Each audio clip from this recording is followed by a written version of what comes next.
Oke, kita lanjutkan. Nah, sekarang kita lihat nih. Ada sifat-sifat dari transformasi Z ya. Jadi sifat-sifat ini adalah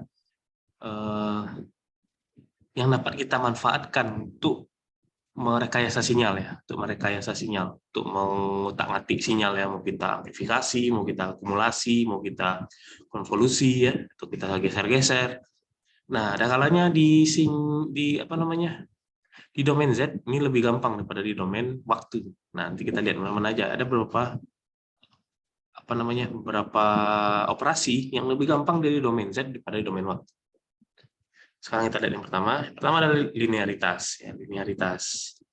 Jadi kalau X1 itu adalah X1N, bentuk apanya, X1N ya, ini bentuk transformasi Z-nya X1Z, X2N transformasinya X2Z,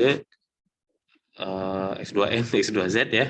Linearitas kalau kita jumlahkan dan kita kalikan dia dengan konstanta, nah jadi kalau di domain waktu kita kalikan ini ya, A1, X1N, lalu kita jumlahkan dia A2 dengan X2 yang juga dikalikan dengan konstanta, nah, di domain Z juga kayak gitu yang terjadi.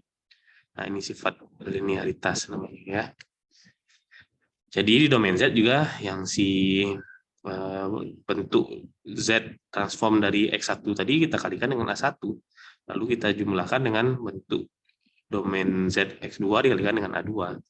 Nah, yang menarik adalah ROC-nya. ROC-nya adalah irisan ya, irisan.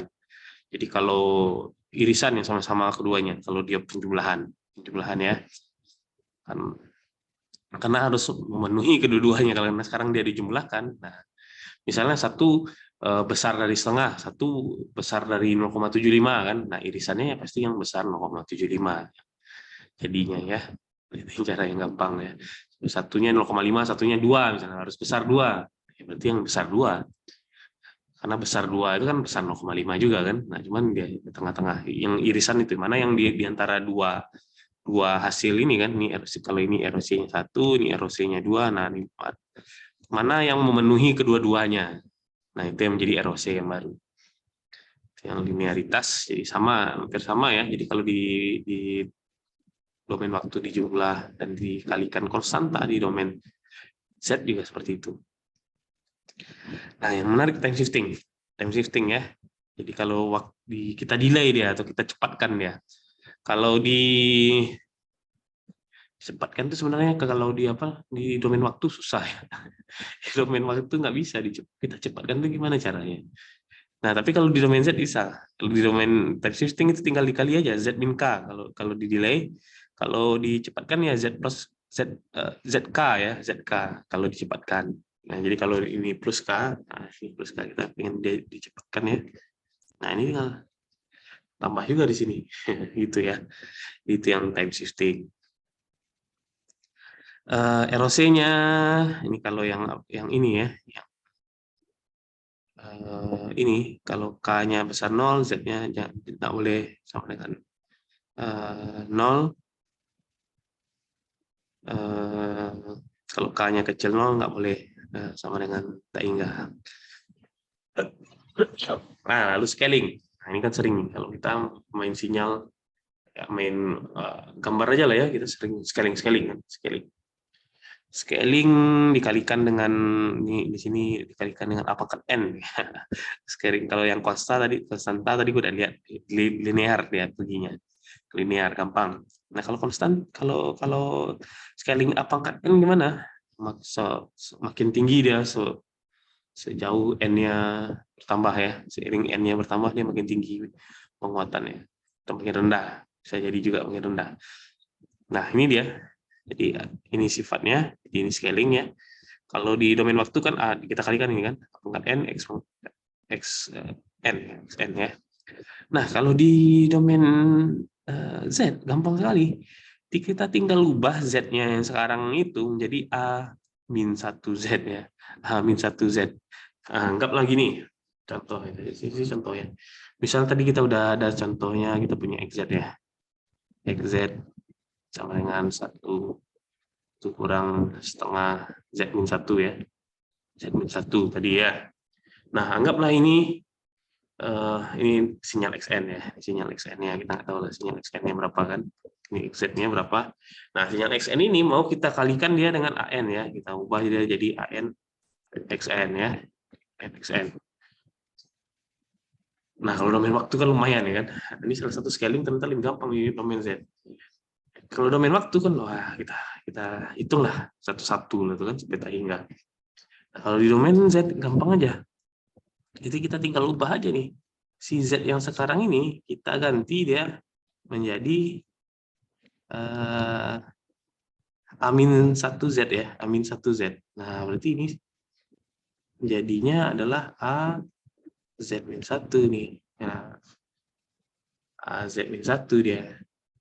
Karena Z ini kita ubah jadi AZ Amin 1Z ya. Kemudian dikalikan lagi pangkat min 1 ya, jadi A-nya jadi 1, Z-nya jadi min 1. Udah selesai. Sudah. Ini aja. Lebih gampang scalingnya di domain Z. Time reversal.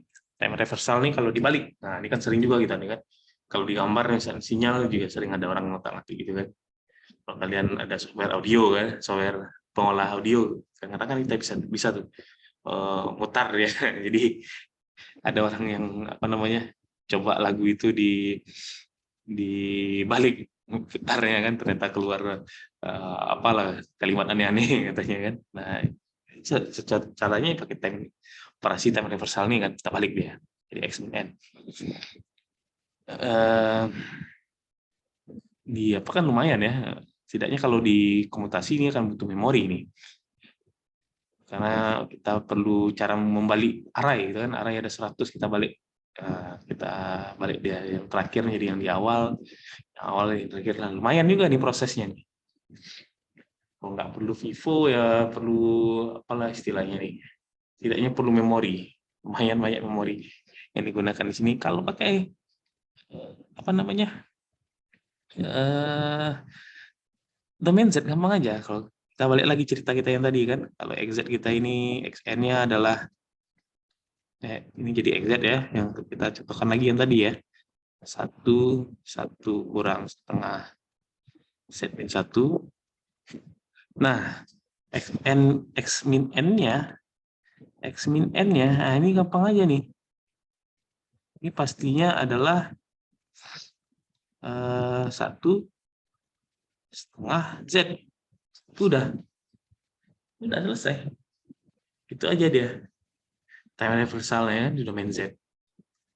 Nah, untuk balikan lagi dia selesai. Udah dapat kita kembaliannya.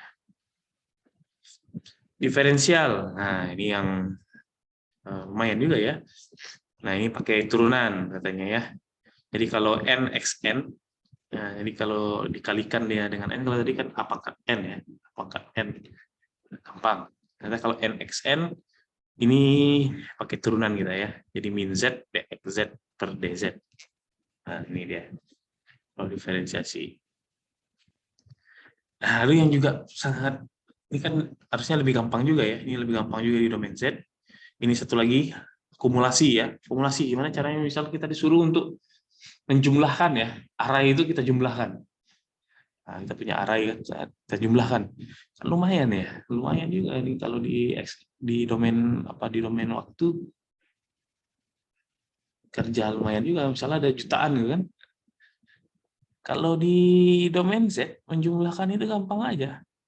Tinggal 1 bagi 1 kurang Z min 1 dikali XZ kita itu. Udah. Itu dia penjumlahannya. Sigma dari semua sinyal kita itu. Misalnya kita ingin menghitung, biasanya kan ini gunakan untuk menghitung power misalnya ya. Power itu kan kita hitung berapa penjumlahan semua. Ya. Lalu ada lagi kita mencari power rata-rata ya, kita bagi berapa banyak sampel kita kan. Nah ini sering digunakan untuk mencari power biasanya. Nah, ternyata kalau di domain Z kayak gini aja. 1 bagi 1 kurang Z min 1 kali XZ-nya berapa? Udah, itu dia. Itu dia penjumlahan semuanya, akumulasinya. Nah, ini lagi yang paling powerful lagi ya. Konvolusi. Kalian udah tahu konvolusi kan ya, di sinyal sistem harusnya udah tahu konvolusi ini. Itu lumayan berat tuh. Konvolusi itu lumayan berat. Kita harus kali ya. Misalnya 4 deret kali 4 deret aja itu ada berapa tuh ya? Ada 4 tahap 4 langkah lah. Mungkin ada perkalian itu ada 16 perkalian kita lakukan. 16 perkalian. Jadi indeks B yang pertama dikalikan dulu dengan A semua, terus indeks B yang kedua dikalikan dengan A, dijumlah, digeser, dijumlah, ada sekitar 16 kali perkalian kita lakukan penjumlahan. Nah, kalau di domain Z, gampang aja. Konvolusi di domain waktu itu adalah perkalian domain Z. Perkalian berarti perkalian adalah indeks A, misalkan kita mau konvolusi X1 dengan X2 ini ya. X1 dengan X2 ini kita konvolusi ya. Nah, itu kita tinggal ngubah aja, tinggal dikalikan aja X1Z-nya itu berapa dikalikan dengan X2Z. Udah. Selesai. Misalnya satu bagi 1 kurang setengah Z min 1, satu lagi 1 kurang seperempat Z min 1, ya udah selesai. Kita kalikan aja. Bandingkan kalau kita melakukan konvolusi, bayangkan sinyal ini kalau contoh soal itu kan bukan yang aslinya itu mungkin kalau sampling, kalian lihat sampling ya, audio itu minimal ada 320 kilo, samplingnya kan 320 berapa dengan pokoknya ada 320.000 lah samplingnya per detik. Bayangkan itu dikonvolusi. Itu lumayan, kerja yang lumayan. Domain Z itu sebentar aja, ini sebentar aja dia ya. Nah, ini salah satu keunggulan dari si transformasi Z ini. Jadi pertama tadi kita lihat dia dapat kita menganalisis sistem ya, kita bisa dapat respon sistem kayak apa gampang. Kita bisa lihat tahu sistem ini stabilnya di mana, lalu dia kausal non kausal, left sided tadi sebenarnya lebih ke sinyal ya, sinyal. Atau ke sistem bisa juga. Itu sebenarnya ada hubungan dengan kausal juga ya. Lalu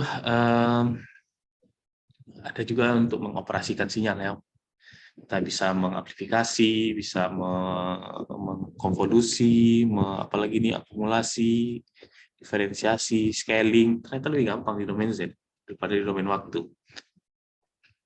Di domain Fourier nanti lebih gampang juga ya, di Fourier domain frekuensi nanti lebih gampang juga. Cuman komputasi untuk Fourier transform itu jauh lebih berat daripada komputasi si Z transform ini. Nah, itu aja dia perbedaannya. Jadi kalau kita hanya sekedar untuk tahu ingin menganalisis sistem, untuk mengolah sinyal yang operasi-operasi kayak ini tadi ya, konvolusi, perkalian, amplifikasi, ya, kemudian scaling, gampang, lebih baik menggunakan transformasi Z.